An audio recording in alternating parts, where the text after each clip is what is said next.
Hey guys, my name is Rush. Today we're putting on an event in Melbourne with my community One Shot, and we're collaborating with King of the Court. Let's get into it.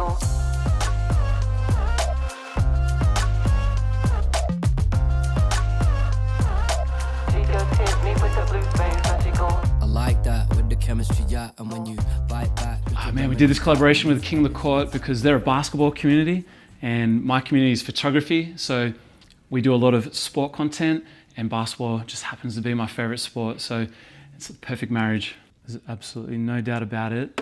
I'm addicted to coffee. I don't drink alcohol, no drugs, but coffee and kombucha, my addictions for sure. So the first event was about 2 weeks ago with King of the Court and One Shot. This is the second one. So I think people got a bit of FOMO from seeing the first one. I was taking some Polaroids. Everyone was out there getting some really good shots.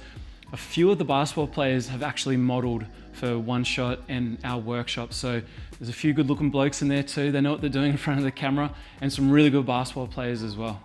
The cinnamon just makes it look so much better. Watch this. Not bad, right? Would you pay $7.50 for that? But this is the real test, is the taste.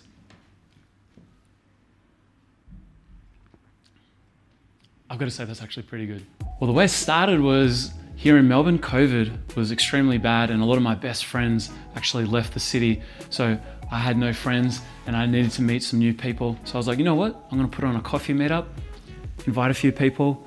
So I did the first event, realized how powerful it was to bring community together. So I put on another event a month later, 400 people came, and then I was like, oh my gosh, there's something here.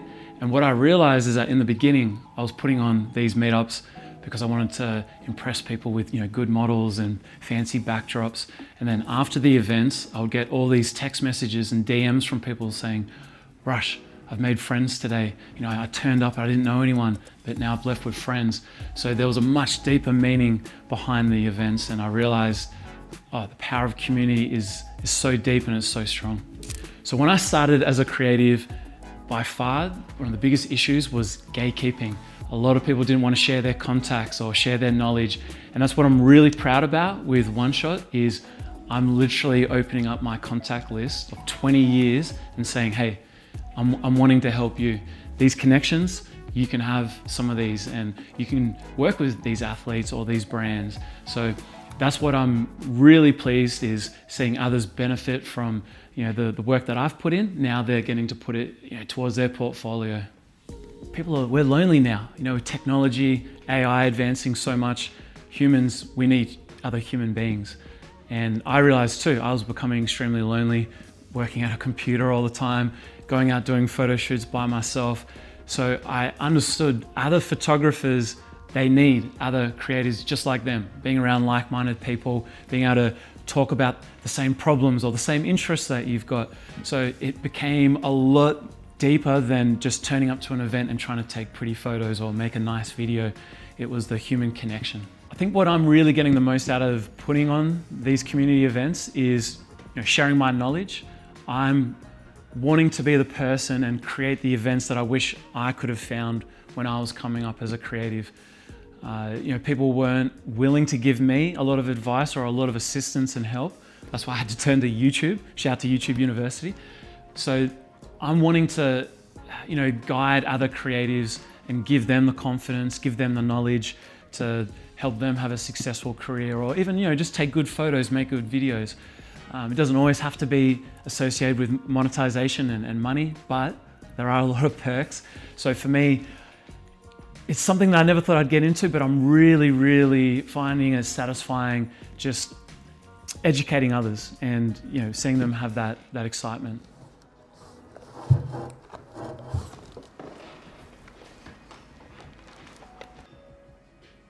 That's why I love Polaroids and seeing it in a book. Just look at this. It's Erykah Badu. Just the textures and the character and the feeling that you get. This is what excites me. When I look at photographs like this and go through the books, it just makes me understand why I love photography so much. Oh man, I think I'm just starting to become a lot more aware of how much of an impact these events and the community is actually having. You know, I've received a few messages from people in the community saying like, oh Rush, like I haven't got much of a family and this community really means a lot to me. You get quite emotional at times from the messages that you get from the members because you're like, oh wow, like this is a big deal for people. It's not just about taking photos and coming to a basketball event and looking good on social media. Like this is really, really important to people. So, you know, I take it very seriously. Of course, I'm having fun, but it really does affect people's mental health and creates friendships and gives them a safe place, you know, to be in. So one of the benefits, I think, of being a part of the One Shot community is definitely being around like-minded people. You know, so often you're at the computer by yourself or taking photos by yourself. So it's nice to connect with others that have similar interests, build your confidence. I think being a teacher now or a mentor, what I'm realizing is confidence is by far the main problem that a lot of creatives have. You know, it's the imposter syndrome. So when you're connecting with others, you know, there's that belief of, oh, okay, like, you know, it's not just me that's facing this problem. There's others, and you're able to problem solve with each other, and you know, just power in numbers. I'm a big believer of power in numbers working together. I think 5 years from now, I mean, definitely would love to take it overseas, and I want to create scholarships where I can bring people, say, from like Melbourne, give them the opportunity to go to New York or Tokyo, and you know, really help other people. You know, I think sport, if I didn't have sport and photography growing up, I would have ended up in a lot of trouble. So it gave me guidance, it gave me structure. Whoa, got a lot of wins on my dinner plate. Ain't coming down, gotta levitate. I know my next win is the best one, so I tell them that I'm on to the on. I'm here with Mitch, who's the founder of King of the Court. What's up, my bro? My G, always a pleasure. Yeah, you too, man. I started King of the Court because I pretty much want to create a platform where anyone can come and just play basketball and not be affected by politics or the pressures of organised basketball. Like when I see how happy, you know, these events and like how happy people are when they get to come out here and just like play ball, connect, you know, meet people. Like that fires me up, man. But I think when it comes to like photography down here, you know, I always like to say, you know, we've got shooters on court. The most important shooters are off court, you know? And like those are the people taking the photos, taking the videos, cutting up the mixtapes. Like they're just as important of showcasing how dope an event really is. Hey, November 8 and 9, Saturday, Sunday, RMIT University, King of the Court, World Finals 3v3, 1v1, presented by Champion Australia and New Zealand.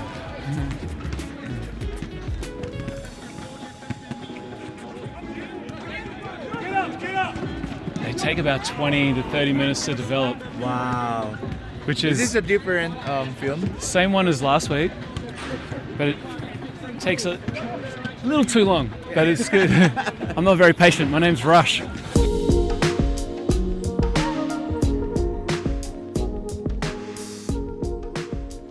I'm here with Isabel. Isabel, what's up? Hey, Rush. Well, you said it. First thing I looked for was a photography community. People I could connect with, people I could create with, and yeah, just souls that were aligned with what I wanted to do. My style, I'm doing mostly creative portraits, tailoring mostly for athletes. And so my little love is going for portraits of combat sports athletes. And yeah, doing it in a creative fashion way. So one thing Isabel's really good at is communication and directing when it comes to working with models and athletes. This is where I feel like a lot of people tend to struggle is communicating. A lot of photographers tend to be introverts.